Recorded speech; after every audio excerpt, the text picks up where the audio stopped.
പ്രിയ രക്ഷിതാക്കളെ, എന്നോടും നിങ്ങളോടും ഞാൻ ഒത്തിരി കഷ്ടപ്പെട്ടാണ് ജീവിച്ചത്. എന്റെ മാതാപിതാക്കളിൽ നിന്നും എനിക്ക് നല്ല ഭക്ഷണമോ വസ്ത്രമോ കളിപ്പാട്ടങ്ങളോ അന്നത്തെ രീതിയിലുള്ള സൈക്കിളോ ബൈക്കുകളോ മറ്റു പലതും എനിക്ക് ലഭിച്ചിട്ടില്ല. അതിനാൽ എല്ലാ മാതാപിതാക്കളും ചിന്തിക്കുന്നത് പ്രവർത്തിക്കുന്നത് ഒന്ന് തന്നെയാണ്: എന്റെ മക്കൾ കഷ്ടപ്പെടരുത്, എന്റെ മക്കൾക്ക് എനിക്കുണ്ടായ അവസ്ഥ ഉണ്ടാവരുത്, അവർക്ക് ഭക്ഷണത്തിന് കുറവ് വരരുത്, അവർക്ക് കളിപ്പാട്ടങ്ങൾ കുറവ് വരരുത്, അവർക്ക് വസ്ത്രങ്ങൾക്ക് കുറവ് വരരുത്, അങ്ങനെ മറ്റു പലതിനും. കാലത്തിന് അനുയോജ്യമായി ഇന്ന് വിലപിടിപ്പുള്ള ഫോണുകളും ബൈക്കുകളും മറ്റ് ആഡംബര വസ്ത്രങ്ങളും പലതും മക്കൾക്ക് ഇന്ന് രക്ഷിതാക്കൾ വാങ്ങിക്കൊടുക്കാറുണ്ട്. നാം കഷ്ടപ്പെട്ടതുകൊണ്ട് അവർ കഷ്ടത അനുഭവിക്കരുത് എന്ന് മനസ്സിലാക്കി ചിന്തിക്കുന്നത് കൊണ്ട് മാത്രമാണ് ഇങ്ങനെ രക്ഷിതാക്കൾ ചെയ്യുന്നത്. പക്ഷേ അവർ അത് ചിന്തിക്കുന്നില്ല. അവർ അതിൽ നിന്ന് നമ്മളിൽ നിന്ന് വ്യതിചലിച്ചു പോവുകയാണ്. അങ്ങനെ നൽകുമ്പോൾ അവർ വഴിവിട്ടു പോകുന്നു.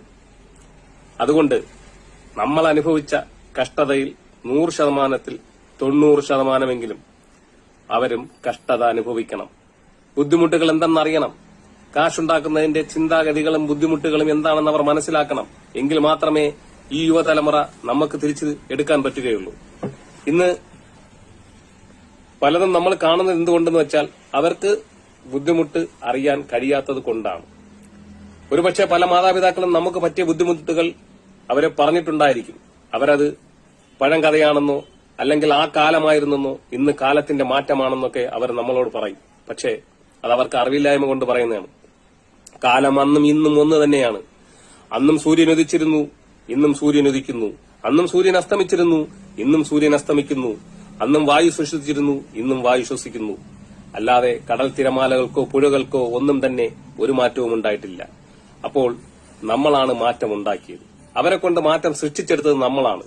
അതുകൊണ്ട് അവർക്ക് വേണ്ടി നമ്മൾ ജീവിക്കുമ്പോൾ മക്കൾക്ക് വേണ്ടി നമ്മൾ ജീവിക്കുന്ന ഒരു കാലഘട്ടത്തിലേക്ക് മാറിയിരിക്കുന്നു. നമ്മൾ മക്കൾക്ക് വേണ്ടി ഒരിക്കലും ജീവിക്കരുത്. മക്കൾക്ക് വേണ്ടിയല്ല നമ്മൾ ജീവിക്കേണ്ടത്, നമ്മുടെ മാതാപിതാക്കൾക്ക് വേണ്ടിയാണ് നമ്മൾ ജീവിക്കേണ്ടത്. നമ്മളുടെ മാതാപിതാക്കളെ നമ്മൾ എങ്ങനെ സംരക്ഷിക്കുന്നു, അവരോട് നമ്മൾ എങ്ങനെ സ്നേഹപൂർവ്വം പെരുമാറുന്നു എന്ന് മക്കൾക്ക് മാതൃകയായി കാണിച്ചു കൊടുക്കുക. എങ്കിൽ മാത്രമേ നാളെ അവരെ കൊണ്ട് നമുക്കൊരു ഉപകാരം ഉണ്ടാവുകയുള്ളൂ. അല്ലെങ്കിൽ ഇന്ന് വൃദ്ധസദനങ്ങൾ കൂടി വരുന്നത് പോലെ നമ്മളും നാളെ വൃദ്ധസദനങ്ങളിൽ അടയ്ക്കപ്പെടേണ്ടി വരും മക്കളാൽ. ശ്രദ്ധിക്കുക.